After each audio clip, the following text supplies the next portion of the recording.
하루 말씀과 보내시면서 승리하시기를 축복합니다. 오늘은 부르심을 받은 그대로라는 제목으로 말씀 나눕니다. 우리가 살아가면서 끊임없이 내 처지와 상황이 조금만 바뀌면 더 행복할 텐데, 더 좋을 텐데, 더 거룩하게 살 수 있을 텐데, 이런 생각을 하곤 하죠. 고린도 교회 성도들도 마찬가지였습니다. 복잡한 본문에 보면 결혼 문제, 또 이혼, 노예와 자유인, 이런 사회적인 신분 속에서 그들은 끊임없이 흔들리고 있었습니다. 본문에서 바울은 이 모든 복잡한 삶의 문제를 관통하는 핵심적인 선언을 던지고 있죠. 그것이 바로 각각 부르심을 받은 그대로 행하라는 것입니다. 이 말씀이 오늘 살아가는 저와 여러분에게 주시는 메시지, 은혜가 있습니다. 몇 가지를 생각해 보겠습니다. 먼저 이 바울은 결혼과 독신의 문제, 이것은 우열이 아니라 하나님의 은사다. 그래서 상호 책임의 관점으로 이 문제를 바라봅니다. 당시 고린도 교회에는 영적으로 더 고상해지기 위해서 결혼을 거부하거나 반대로 독신만을 거룩하게 여기는 극단적인 생각들이 있었습니다. 그러나 바울은 단호하게 말하죠. 결혼도 독신도 모두 하나님이 각 사람에게 나누어 주신 주권적인 선물, 은사라는 것이죠. 그래서 7절 보십시오. 그러나 각각 하나님께 받은 자기의 뭐가 있다? 은사가 있다. 그래서 이 사람은 이러하고 저 사람은 저러하니라. 이렇게 바울이 선언하고 있죠. 결혼을 일생의 인생의 필수 과업으로 보거나 또 이 독신으로 지내는 것을 뭔가 결여된 그런 상태로 볼 필요가 없는 거죠. 중요한 것은 어떤 상태인가라기보다는 그런 상태에서 어떻게 하나님을 신실하게 섬기고 있는가, 이것이 중요한 문제이죠. 더불어서 바울은 이 결혼 관계 안에서 부부가 서로 몸에 대해서 어떻게 해야 되는가, 4절을 보면 서로 자신의 몸에 대한 권리를 상대방에게 뭐 했다? 양도했다. 양도한 상태, 이것을 인지하라는 거죠. 이것은 어찌 보면 굉장히 혁명적인 선언이었습니다. 당시 이 여성을 어떻게 여겼는가? 그냥 남성의 종속물로 여겼습니다.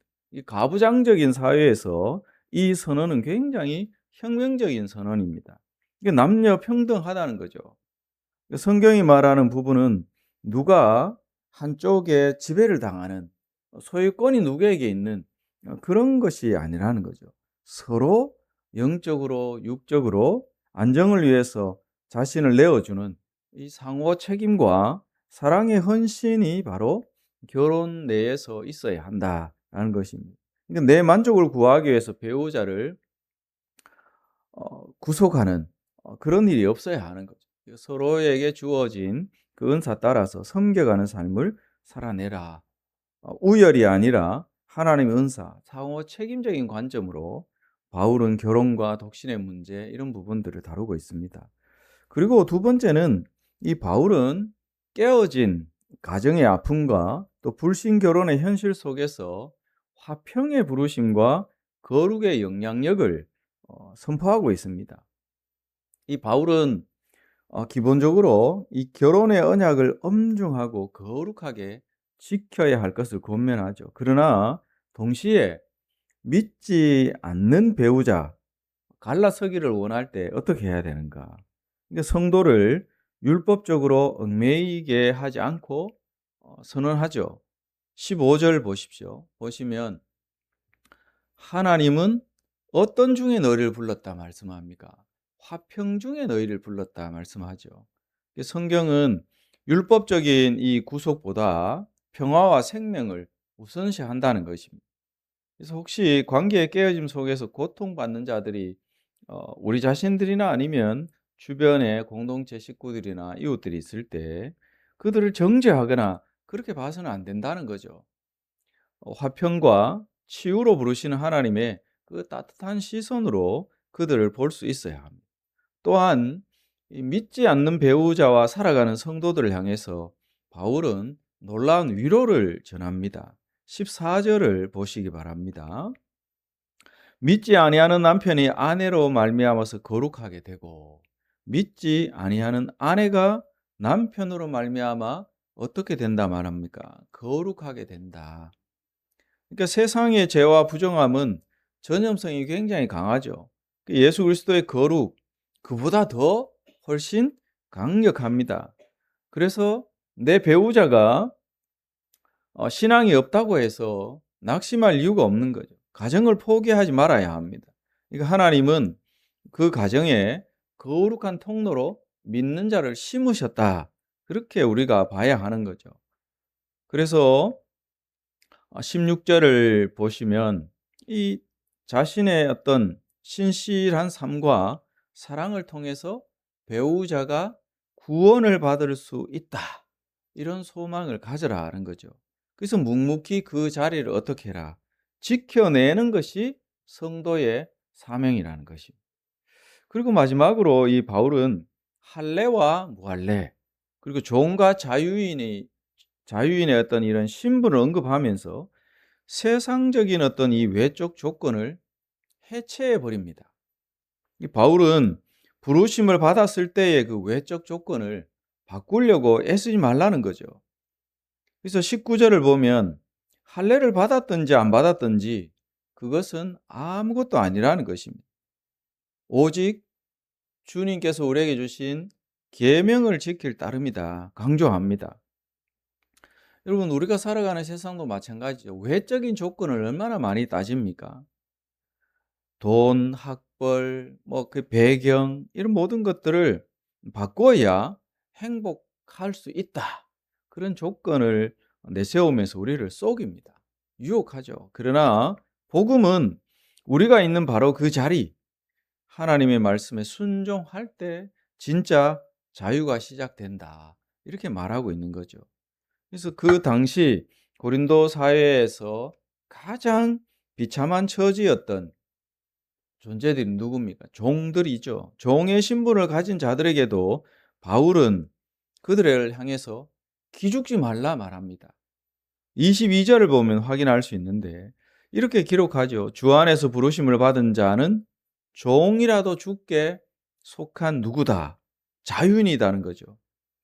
또 그와 같이 자유인으로 있을 때 부르심 받은 자는 그리스도의 뭐다? 종이라는 것입니다. 그러니까 종으로 부름받았느냐 아무 상관이 없다. 그리스도 안에 있으면 자유인이다. 근데 자유인으로 부른 자 그는 그리스도의 종이다. 그러니까 종과 자유인 주 안에서는 아무것도 아니라는 거죠. 그래서 우리의 진짜 정체성은 세상이 어떤 기준으로 삼고 있는 직급이나 경제적인 어떤 능력, 기타 여러 가지 아무것도 아니라는 것입니다. 그러니까 우리는 세상의 노예가 아니라 예수님이 십자가에서 그 흘리신 피로 값주고 사신 존귀한 존재라는 거죠. 이게 23절을 보십시오. 예수님 십자가에서 피로 값주고 사신 존재가 저와 여러분 같은 성도입니다. 그래서 거룩한 주님의 소유라는 거죠. 어떤 처지에 있든지 우리는 그래서 영적인 자존심을 가지고 기죽지 말아야. 우리는 이미 영적인 대단한 자존감을 소유한 자들이라는 거죠. 그래서 오늘 말씀을 정리를 해보면 바울이 이토록 길게 이 결혼 또 사회적인 신분 이런 것들을 설명한 핵심적인 결론이 뭡니까? 24절을 보시기 바랍니다. 24절에 보면 형제들아 너희는 각각 어떻게 한 대로 부르심을 받은 그대로 하나님과 함께 거해라. 이렇게 말씀을 하고 있습니다. 그러니까 우리는 성도들은 상황을 바꾸기 위해서 또 내 처지를 한탄하면서 인생을 낭비할 이유가 없다는 거죠.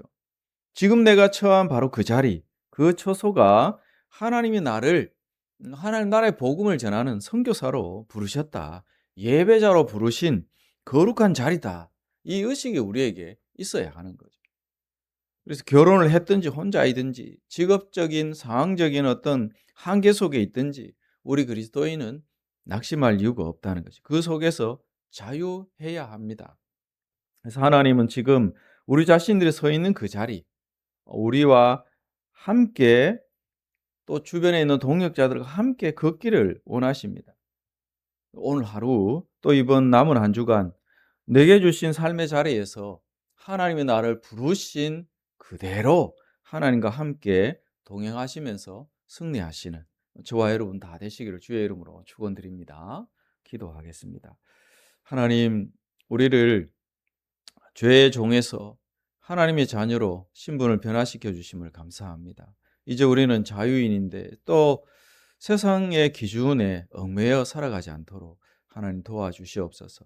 우리를 부르신 그대로 각각 자기 자리에서 하나님과 함께 행하면서 하나님의 백성으로서의 그 정체성을 분명히 세상 가운데 드러내며 하나님의 살아계심을 나타내 보일 수 있는 능력 있는 삶을 살아낼 수 있도록 도와주시옵소서. 결코 세상의 기준에 억눌려 살아가는 어리석은 삶이 되지 않도록 도와주시기를 원합니다. 오늘 하루의 삶 가운데 자유함을 누리면서 하나님의 그 자녀로서의 권세를 발할 수 있는 그런 우리 사랑하는 성도들의 행복하고 복된 그런 삶 되기를 예수 그리스도의 이름으로 기도드립니다. 아멘.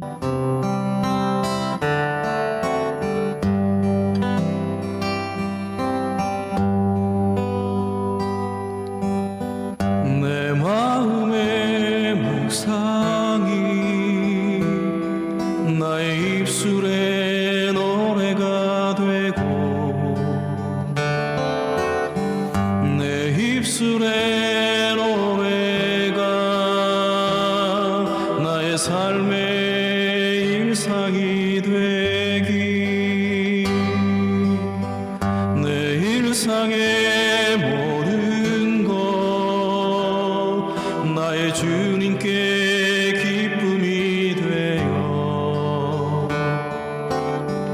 내 인생의 끝날에 그의 나라 들어가고파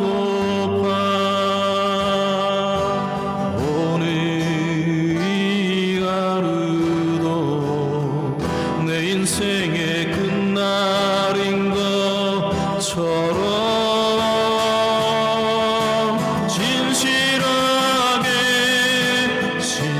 진실하게 거룩하게 살아내기를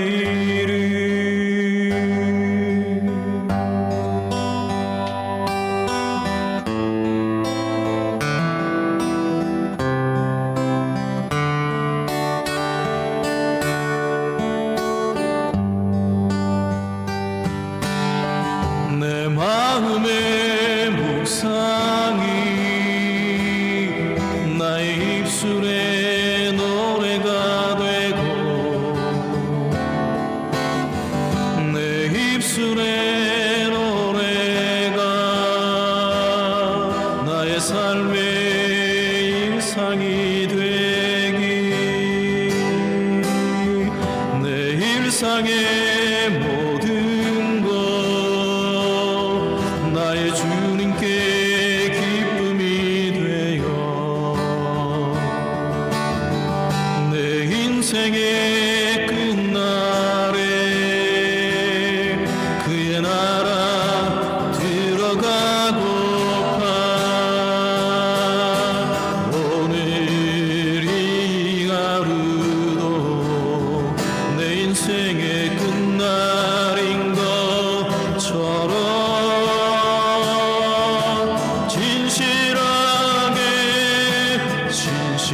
진실하게 거룩하게 살아내기를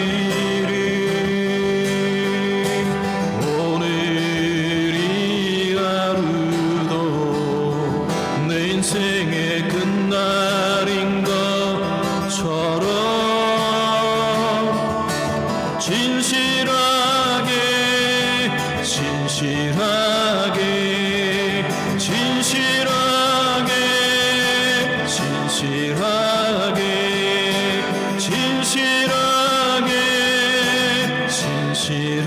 진실하게 거룩하게 살